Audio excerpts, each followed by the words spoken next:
Crime, war, and natural disasters abound. But why are these things happening?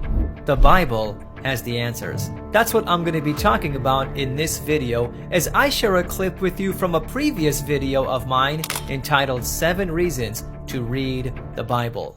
But before I do that, don't forget to subscribe to my channel and click the bell if you're new so you get notified about my future uploads. Now for the clip. In speaking about signs of the end times, Jesus said in Matthew chapter 24 verses 4 through 8, "Take heed that no one deceives you, for many will come in my name, saying, I am the Christ, and will deceive many. And you will hear of wars and rumors of wars. See that you are not troubled, for all these things must come to pass, but the end is not yet. For nation will rise against nation, and kingdom against kingdom, and there will be famines, pestilences, and earthquakes in various places. All these are the beginning of sorrows." Jumping down to verse 12, Jesus said, "And because lawlessness will abound, the love of many will grow cold." Notice, at the same time Jesus said lawlessness would abound, all these calamities would be prevalent in the world. I think there's a connection here. And the lawlessness Jesus was talking about is not disobedience to the law of the land, because different countries have different laws and laws often change as well. But there is one eternal, immutable law that is the foundation of God's government and the ultimate standard of morality, the 10 Commandments. Many of the calamities that we see happening in the world are a direct result of the world by and large disregarding the 10 Commandments.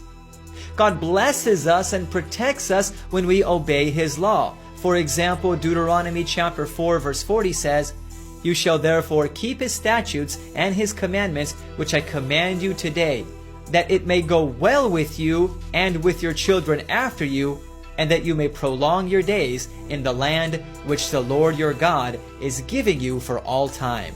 However, if we disobey God's law, then God withdraws His blessings. In other words, God's blessings are conditional. And countries like the United States have laws in place that are contrary to the Word of God.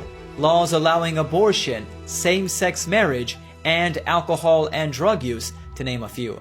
Many other countries have similar laws as well, and to the degree that they promote these types of things, they forfeit God's protection and blessings. And that gives the devil access to our lives to wreak havoc. This reminds me of the story of Job. Job chapter 1 verses 8 through 9 says, "Then the Lord said to Satan, Have you considered my servant Job, that there is none like him on the earth, a blameless and upright man, one who fears God and shuns evil?" So Satan answered the Lord and said, "Does Job fear God for nothing? Have you not made a hedge around him and his household, and around all that he has on every side? You have blessed the work of his hands, and his possessions have increased in the land." Notice, Job was safe and prosperous because he feared God and led an upright life. God honored his obedience by protecting and blessing him. Later, God allowed Satan to test Job to prove that Job didn't only serve God for the blessings he received, and that's a different subject. I'm not going to get into that right now. But we see a principle here. When we obey God, He blesses and protects us. When we disobey God, His blessings and protection are forfeited. And that's a simple explanation for many of the calamities that happen in our world and in our lives, because people are not living in line with the Bible.